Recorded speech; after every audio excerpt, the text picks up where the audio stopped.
नमस्कार, मैं हूं जर्नलिस्ट राजन और आज मेरे साथ बात करने के लिए कांग्रेस पार्टी के जिला उपाध्यक्ष विकास तिवारी जी हैं।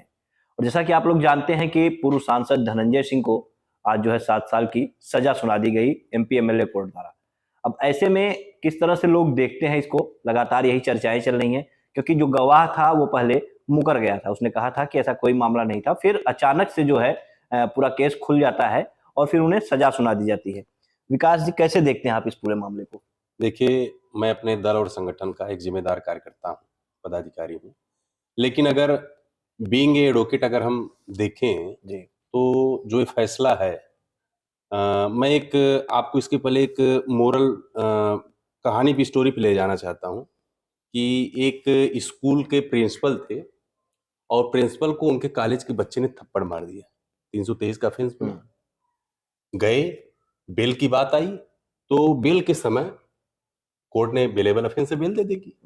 लेकिन वहां पे देखा गया कि ग्रेविटी ऑफ ऑफेंस क्या है। एक सामान्य आदमी को हमने मार दिया और हमने एक कॉलेज के प्रिंसिपल को मार दिया। तो कोर्ट ने कहा कि अगर आज बेल दे देंगे तो कल जाएगा, फिर कहेगा मैं प्रिंसिपल को मार के आया और मुझे बेल मिल गई। जी। तो एक सामाजिक जो मैसेज जाएगा समाज में, स्कूल में जाएगा, बच्चों में जाएगा कि प्रिंसिपल को मार के आ गया, कल किसी और को मारेगा।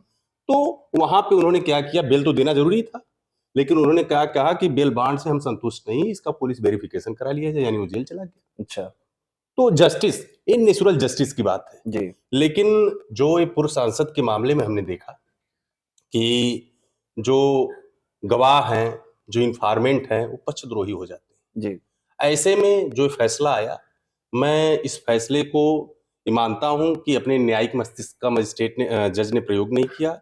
ये बिल्कुल आलोच्य आदेश जो प्राप्त इसमें आया है, इसकी अपील में हम जाएंगे तो नो डाउट इसके कन्विक्शन पर स्टे हो जाएगा और बहुत सारी चीजें इसमें लूप होल छोड़े गए हैं जो आमतौर पे हम लोग भी महसूस कर रहे हैं। नहीं तो इसका मतलब ये कहा जाए कि न्यायालय का जो फैसला है उस पे आप सवालिया निशान लगा रहे हैं? नहीं, बिल्कुल।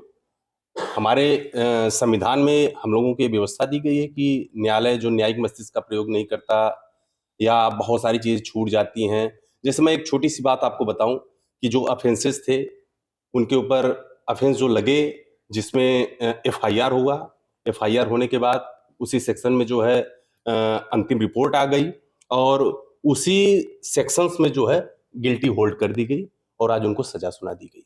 तो मेरा कहने का मतलब था, एक छोटी सी चीज समझ लें आप कि अगर जो PW1 है, 2 है, 3 है, 4 है, सभी होस्टाइल हो गए। जी।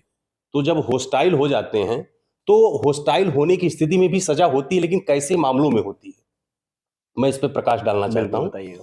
कि जैसे कहीं जनहानि हो, सरकार की हानि हो या समाज में उसका बैड मैसेज जाए, इफेक्ट आए, तो ऐसे मामलों में होस्टाइल होने के बाद भी, यानी पक्षद्रोही होने के बाद भी सजा सजा सुनाई सुनाई जाती है। जाती है। जैसे किसी ने किसी को गोली मार दिया, फिर इसके बाद जो इन्फॉर्मेंट रहा, चाहे जो विटनेस रहे, सभी लोग पक्षद्रोही हो गए।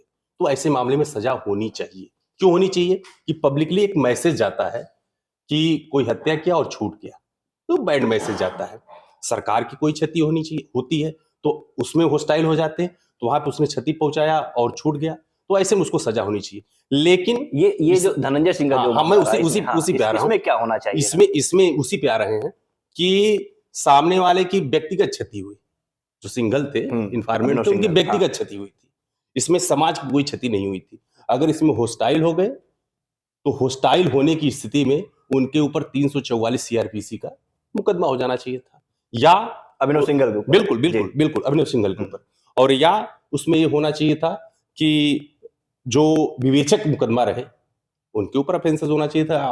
आगे से चल के उन्हें किसी मामले में विवेचना नहीं मिलेगी, वो साबित नहीं कर पाए, या जो विटनेस लाए वो विटनेस जो है पक्षद्रोही हो गए। कैसे विटनेस आप लाए, आप साबित नहीं कर पा रहे, उनके ऊपर होनी चाहिए कार्रवाई।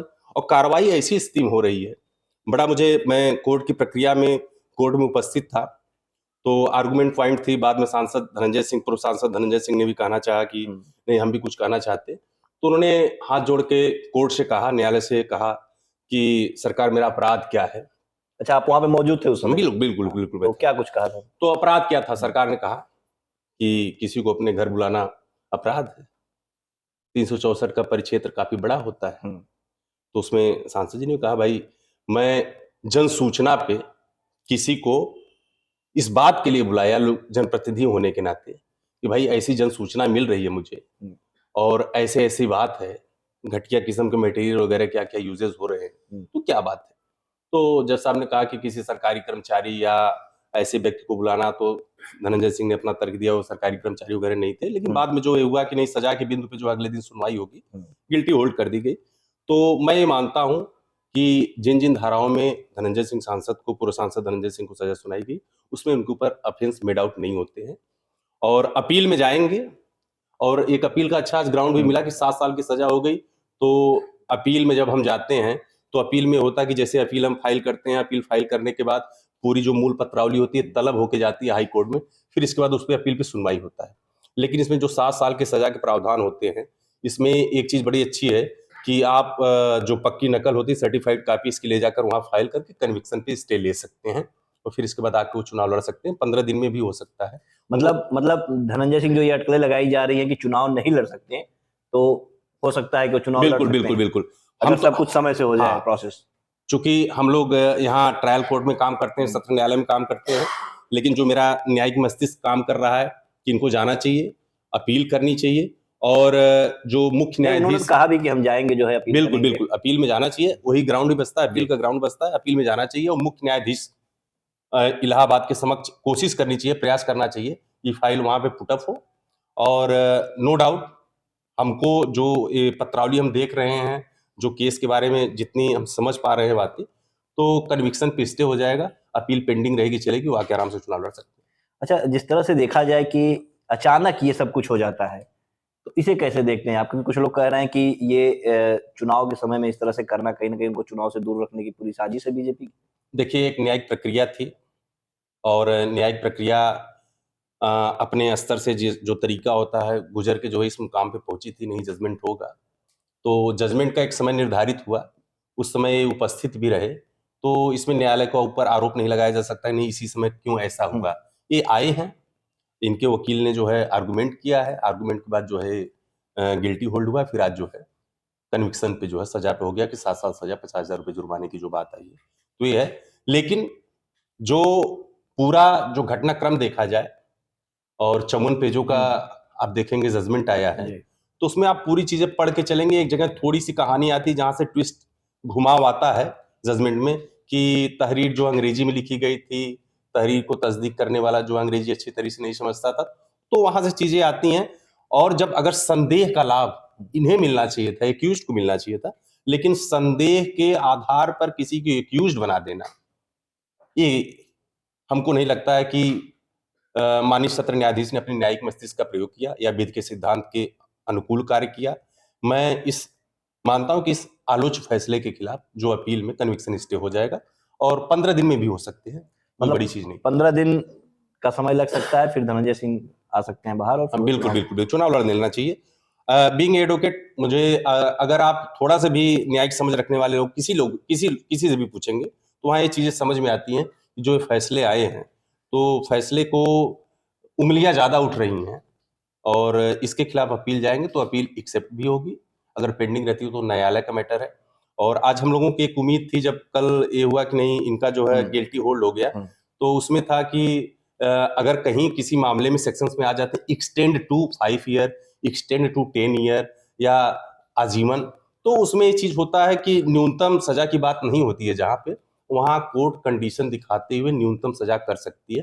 तो मैं जो समझ पा रहा था कि मुझे लग रहा था कि आज सजा जो 1 साल से 2 साल तक की हो सकती है मैक्सिमम, यही लोग अंदाजा लगा रहे थे कि 1 साल से 2 साल तो ये हो सकता है, ये प्रावधान भी है, कानून में बहुत सारी जगह ऐसी हुई है, लेकिन उन्होंने 7 साल की सजा सुनाई है, तो मुझे नहीं लगता है कि, हमको लगता है कि फर्स्ट हियरिंग में ही कन्विक्शन स्टे हो जाएगा और योग्य रहेंगे वो चुनाव लड़ने के लिए। निर्दल वो कंटेस्ट कर ही रहे थे, तो निर्दल चुनाव लड़ेंगे वो। बहुत बहुत धन्यवाद विकास जी, आपका हमारे साथ जुड़ने के लिए। तो ये विकास तिवारी जी थे जिन्होंने पूरी बात बताई। आपको बता दें कि ये कांग्रेस के नेता तो हैं ही, साथ ही अधिवक्ता भी हैं। तो इन्होंने पूरी बात जो है बेबाकी से और खुल करके बताया कि किस तरह से धनंजय सिंह जो है वो फिर 15 दिन में बाहर आ सकते हैं और चुनाव लड़ सकते हैं।